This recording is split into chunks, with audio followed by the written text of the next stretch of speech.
সিলেটে সাবেক স্বরাষ্ট্রমন্ত্রী কামালের বিরুদ্ধে 2টা হত্যা মামলা।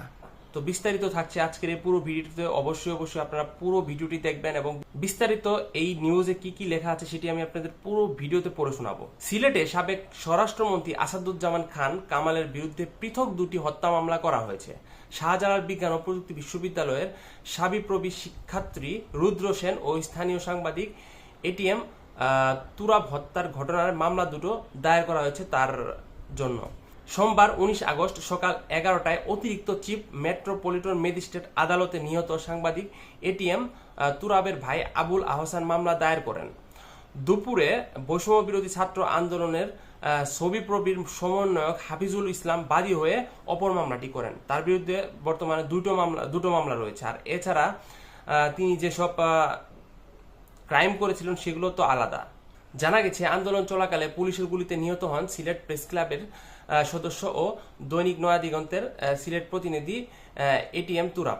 এই ঘটনায় তুরাবের ভাই আবুল আহসান মোহাম্মদ আরাফ বাদী হয়ে সাবেক স্বরাষ্ট্রমন্ত্রী সহ 18 জনের নামে উল্লেখ্য সহ 250 জনকে আসামি করে মামলা করেছেন। মামলার অন্য আসামিরা হলেন অতিরিক্ত উপ কমিশনার ক্রাইম উত্তর মোহাম্মদ সাদেক দস্তগীর কাউসার, সিলেট মেট্রোপলিটন পুলিশের উপ কমিশনার আজবাহার আলী শেখ, মিজানুর রহমান সহ 18 জন। তো এই হচ্ছে মামলার লিস্ট আস্তে আস্তে বাড়তেছে। এই মামলায় কিন্তু মূল আসামি হচ্ছে স্বরাষ্ট্রমন্ত্রী এবং তার সাথে সাথে পুলিশ কমিশনার সহ শুরু করে যত পুলিশের কর্মচারী আছে তাদেরও কিন্তু এই মামলায় অন্তর্ভুক্ত করা হয়েছে।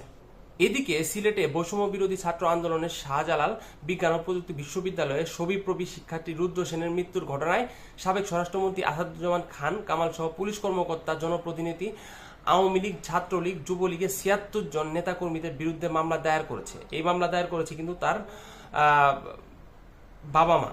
মামলার এজাহারে বলা হয়েছে, নির্বিচারে গুলি বর্ষণ ও আক্রমণে আন্দোলনরত ছাত্র জনতা গুলিবদ্ধ হন।